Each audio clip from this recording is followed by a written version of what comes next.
Let's get Kate Williams. Kate, I'm sure we're going to keep replaying these images because they're just coming in, breaking news to CNN. Give me a sense of what we just saw in the last minute or so. Well, it's been wasn't that a wonderful photo call? They were both overwhelmed with happiness. As you say, both look fantastic. They look like they'd slept for a long time, which I'm sure they haven't. Baby was clearly fast asleep, and we didn't really get much of a sight of his face. But Meghan was saying what a wonderful temperament has, how sweet and how it's been magical over the past couple of days. And it's interesting that the photo shoot took place in Windsor Castle there.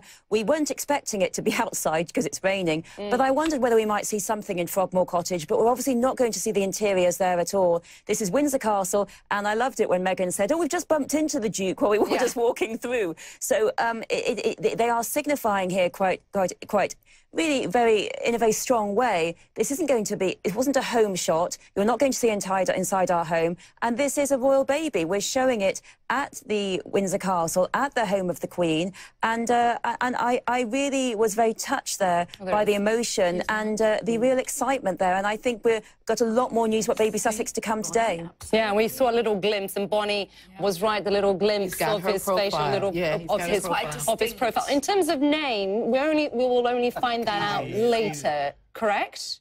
Yes, that's the case. We're expecting to find that out later because the Queen is going to see the baby. I presume now, after they've done the photo shoot, they're going to pop up to see the Queen, and the Queen expects to be the first to meet her grandchild. Of course, Mrs. Ragland was the great-grandchild. Mrs. Ragland has met the baby, but the first royal to meet the baby, we do expect that to be the Queen and the Duke of Edinburgh. And the Queen will then discuss the name with Harry and Meghan. She doesn't have to be consulted. That's not the rules. But it's an act of courtesy to consult her, to discuss it with her. And they will do that. And then we expect the name being released. So I think probably sometime, maybe around 3 or 2:30, we'll see the name coming out.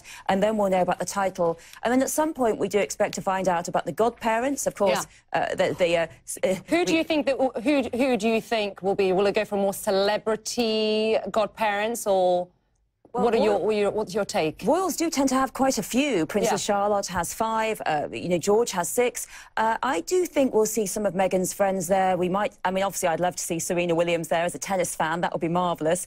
But I think we'll also see some of the other royals. We may see William, maybe a godparent. We may see Meghan's friends, such as Jessica Mulroney.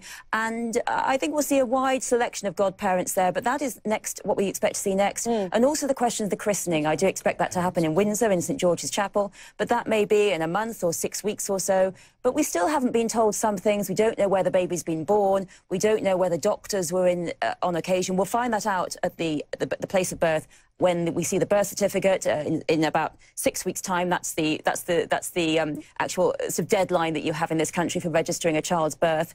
And I think after we've seen a sort of lot of news today, then I think we're going to have some quiet days. We're not going to hear much about Baby Sussex. They're just going to be cocooning at home in what sounds to be, if the news reports are right, a rather marvellous nursery they have there in Frogmore Cottage. Yeah, in terms of names, I was reading a blog before she obviously got married and came into the royal family, that she said she liked the name Grey. How would that be received, do you think? Well, I think a name like Grey, because it's quite a popular tradition in America to give children surnames for their first name. So we might say Taylor Swift, for example. That's not quite so popular here. And because the child is in line to the throne, although very distant, I do expect to see a level of traditionalism in its first name. You and I were just talking yesterday about how Victoria was given a completely silly made-up name because no one expected her to become queen. And then there was rather a panic when they realised that she would, and they thought perhaps they should change her name to something more royal like Charlotte.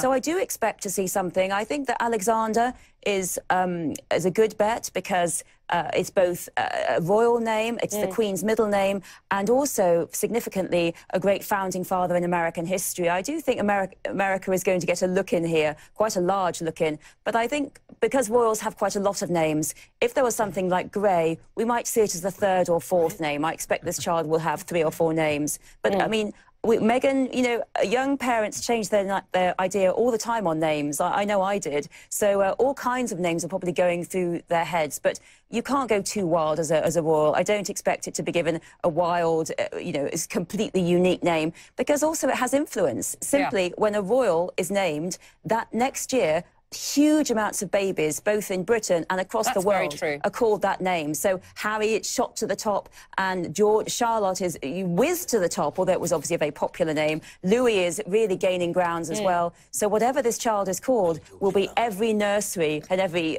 primary school in 5 years' time. There'll be probably 4 or 5 of them in the class. Yeah. Thank you very much. Well, I've got some of your